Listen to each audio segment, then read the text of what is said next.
Bienvenue sur Kiki Tennis, votre source d'actualité tennis en direct de la France. Ici, vous trouverez les dernières informations, analyses et commentaires sur les joueurs français et les tournois internationaux. Abonnez-vous et restez informés de tout ce qui se passe dans le monde du tennis.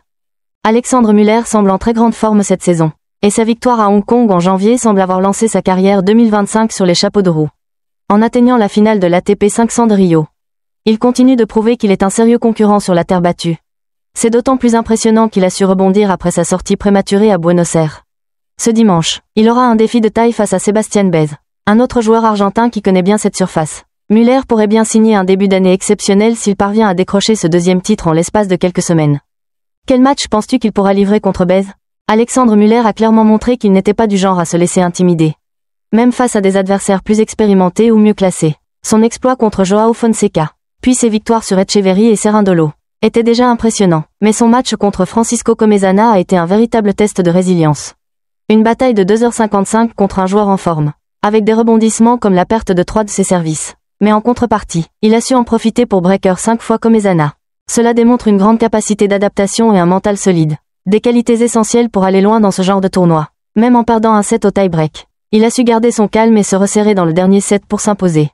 C'est un beau mélange de patience et de détermination. À la finale de Rio, face à Baez, il aura besoin de maintenir cette intensité et d'être un peu plus précis au service pour ne pas laisser de chance à son adversaire. Tu penses qu'il peut surmonter ce dernier obstacle pour décrocher son deuxième titre en 2025? Quelle belle dynamique pour Alexandre Müller, après des moments difficiles dans son match contre Comesaña, où il a dû surmonter des balles de 7 et un break dans la foulée.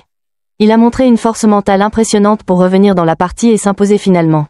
Même dans la deuxième manche, lorsqu'il a été mené 2-4, il a su se ressaisir pour revenir à 4-4, avant que Comesaña ne prenne le tie-break. Mais une fois arrivé à la troisième manche, Müller a fait preuve d'une grande détermination pour breaker à 4-3 et conclure son match sur sa première balle de match. Cette performance lui permet de décrocher une place dans le top 50.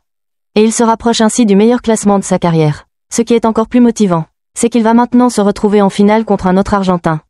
Sebastian Baez, qui, en tant que tenant du titre, sera un sérieux adversaire. Baez est en forme, avec une victoire convaincante contre Hugo Carabelli. Mais Müller, même s'il ne part pas favori, semble avoir la capacité de surprendre. Comme tu l'as dit, il adore déjouer les pronostics. Et il a montré à plusieurs reprises cette capacité à battre des joueurs mieux classés.